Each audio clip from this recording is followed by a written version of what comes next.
سب کو اسباق کے سلسلے کی دوسری کڑی میں خوش آمدید۔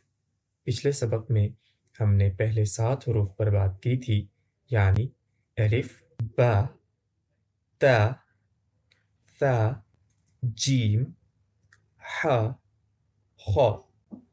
یہ وہی پہلے 7 حروف تھے جنہیں ہم نے پہلے سبق میں سیکھا۔ اگر آپ کو پہلے 7 حروف میں کوئی مشکل پیش آ رہی ہے تو یقینی بنائیں کہ آپ انہیں دوبارہ ایک بار دیکھ لیں اور پھر دوسرے سبق کی طرف بڑھیں۔ اب آئیے دوسرے سبق کا آغاز کرتے ہیں۔ اس سبق میں ہم عربی حروف تہجی کے اگلے 8 حروف پر غور کریں گے۔ یہ حروف ہوں گے دال، ذال، ر، زائی، سین، شین، صاد، ضاد۔ تو یہ 8 حروف ہیں جن پر ہم دوسرے سبق میں بات کریں گے۔ جیسا کہ آپ دیکھ سکتے ہیں، میں نے ان حروف کو جوڑوں کی شکل میں لکھا ہے تاکہ آپ دیکھ سکیں کہ یہ حروف ایک ہی خاندان سے تعلق رکھتے ہیں۔ مطلب یہ ہے کہ یہ ایک ہی طرز پر چلتے ہیں، یوں ہی یہ سلسلہ جاری رہتا ہے۔ ہم نے اس بات پر پچھلی بار بھی بات کی تھی اور سمجھایا تھا کہ جو حروف ایک ہی خاندان سے تعلق رکھتے ہیں وہ ایک ہی انداز میں کام کرتے ہیں۔ اب ہم آج کے پہلے حرف کی طرف بڑھتے ہیں اور وہ ہے دال۔ جیسا کہ آپ اس کے تلفظ سے پہلے ہی اندازہ لگا سکتے ہیں، یہ لفظ دروازہ کی ابتدائی آواز د کی طرح ہے، اور یہ 4 مختلف حالتیں ہیں جنہیں ہم نے پچھلی بار سیکھا تھا: الگ، ابتدا، توسط اور انتہا۔ ان حالتوں کو کبھی نہ بھولیں کیونکہ یہ حروف تہجی کو سمجھنے میں بہت اہمیت رکھتی ہیں۔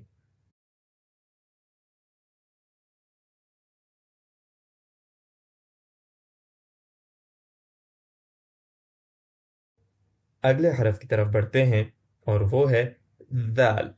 آپ دیکھ سکتے ہیں کہ دال اور دال میں ایک ہی فرق ہے اور وہ ہے دال کے اوپر موجود نقطہ۔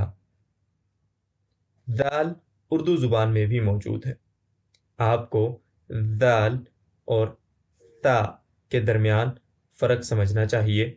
فرق یہ ہے کہ تا ایک ایسی آواز ہے جو بے صوتی آواز ہے، جیسے ثاقب۔ اس کے برعکس ذال ایک ایسی آواز ہے جو صوتی آواز ہے، یعنی آپ آواز کو پیدا کرنے کے لیے اپنے گلے کی آواز کا استعمال کرتے ہیں۔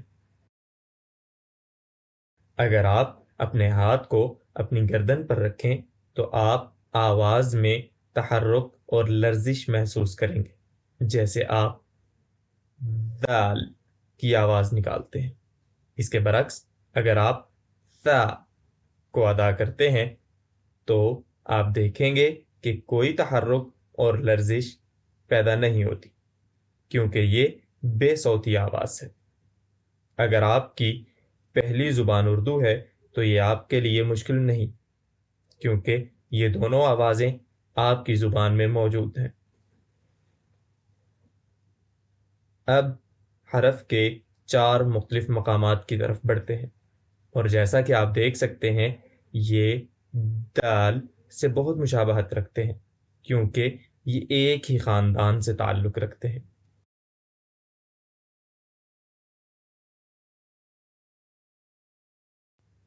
تیسرے حرف کو دیکھیے، وہ ہے را۔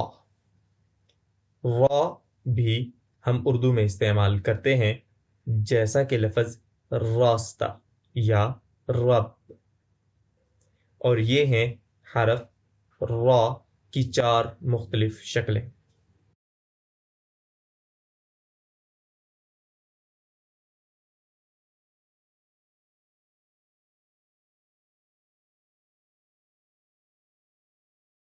اگلے حرف کی طرف بڑھتے ہیں اور وہ ہے زائی۔ آسان ہے کیونکہ اس آواز کو اردو میں بھی استعمال کرتے ہیں، جیسا کہ لفظ زرد، ز ز کی آواز آتی ہے۔ یہ بالکل اسی طرح ہے، اور زائی کی 4 مختلف شکلیں ہیں جو را سے کافی مشابہت رکھتی ہیں، کیونکہ یہ دونوں ایک ہی خاندان سے تعلق رکھتے ہیں۔ اب ہم اگلے حصے کی طرف بڑھتے ہیں اور یہ دیکھتے ہیں کہ ہم نے اس سبق میں کیا سیکھا۔ ہم نے 4 حروف دال، ذال، را اور زائی پر بات کی۔ اب ہم ان حروف کے کچھ مثالوں کو دیکھیں گے اور پچھلے سبق کے حروف کو بھی شامل کریں گے۔ پہلی مثال ہے دب۔ جیسا کہ آپ دیکھ سکتے ہیں، دب 2 علیحدہ حروف سے لکھا گیا ہے۔ یہاں ایک اہم بات یہ ہے کہ آپ دال اور با کو آپس میں نہیں جوڑیں گے، کیونکہ دال کبھی بھی کسی حرف کے بائیں طرف نہیں جڑتا۔ اگر آپ ایسا کریں گے تو آپ ایک مختلف حرف لکھ دیں گے۔ اور دب کا مطلب ہے ریچھ۔ اگلی مثال ہے ارز۔ یہ بھی 3 علیحدہ حروف الف، را، زائی سے لکھا گیا ہے۔ یہ تمام حروف بائیں جانب سے کسی بھی حرف کے ساتھ نہیں جڑ سکتے، اور یہی بات دال اور دال پر بھی لاگو ہوتی ہے۔ اسی لیے ہمیں یہ لفظ ارز ملتا ہے، جو اسی طرح اردو میں بھی لکھا جاتا ہے۔ ارز کا مطلب ہے چاول۔ اب ہم دوسرے حصے کی طرف بڑھیں گے، جس میں ہم سبق کے دوسرے حصے پر توجہ مرکوز کریں گے۔ یہ حروف ہیں سین، شین، صاد، ضاد۔ سب سے پہلے ہم سین سے شروع کرتے ہیں۔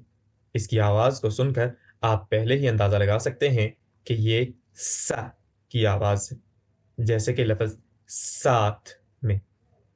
اس میں کوئی مشکل نہیں، یہ بالکل آسان ہے، اور یہ ہیں مندرجہ ذیل 4 مقامات۔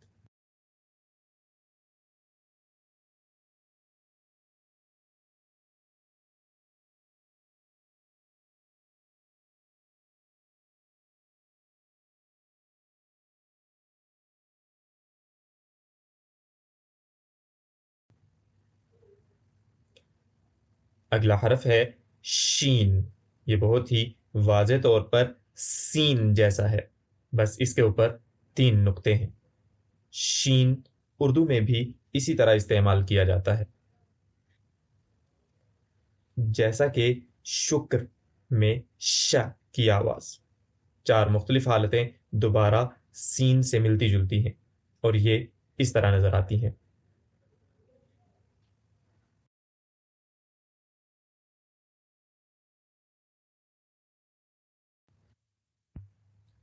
اگلا حرف جو تھوڑا سا مشکل ہے، وہ ایک ایسا حرف ہے جو سننے میں بالکل سین جیسا لگتا ہے، لیکن یہ بالکل الگ ہے، اور وہ ہے صاد۔ صاد کو ہم سین کی زیادہ بھاری آواز کہہ سکتے ہیں۔ یہ سا جیسا نہیں، بلکہ صا، صاد کافی بھاری ہوتا ہے۔ اس بات کو سمجھنے کے لیے میں اس کو استعمال کر رہا ہوں تاکہ آپ میری بات سمجھ سکیں۔ صا، صا، صا، صاد، صاد۔ صاد کو صحیح طریقے سے ادا کرنے کے لیے اپنی زبان کے پچھلے حصے کو منہ کے اوپر کی طرف اٹھانا ہوتا ہے۔ صاد کی 4 مختلف حالتیں یہ ہیں۔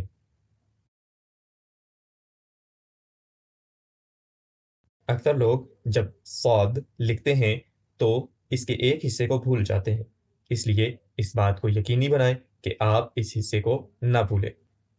آج کے سبق کا آخری حرف ہے ضاد۔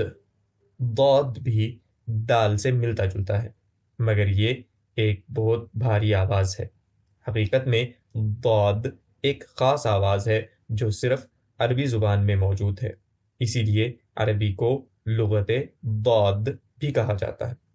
تو واپس آئیں گے حرف ضاد کی طرف۔ ضاد آپ دیکھ سکتے ہیں کہ ضاد زبان کی پچھلی ہوا کے دباؤ سے پیدا ہوتا ہے۔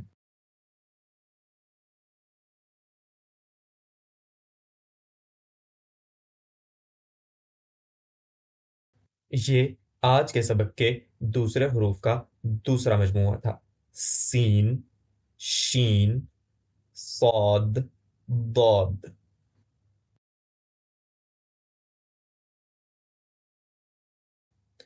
آئیے کچھ مثالیں لیتے ہیں۔ پہلی مثال ہے سبت۔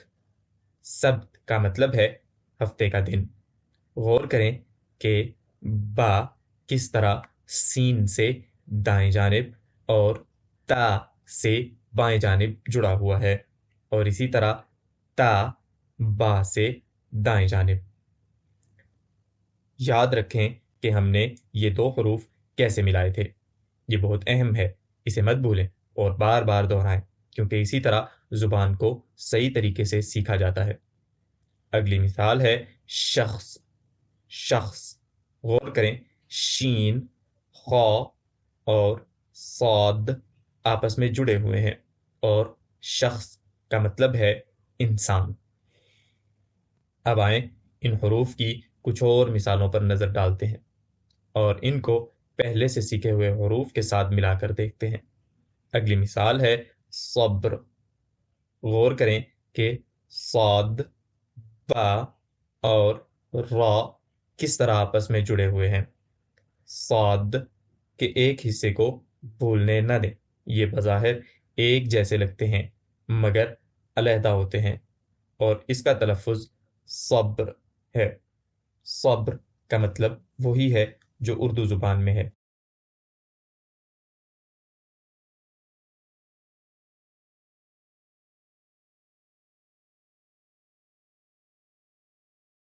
اگلی مثال ہے ضخ۔ ضخ کا مطلب ہے نکالنا۔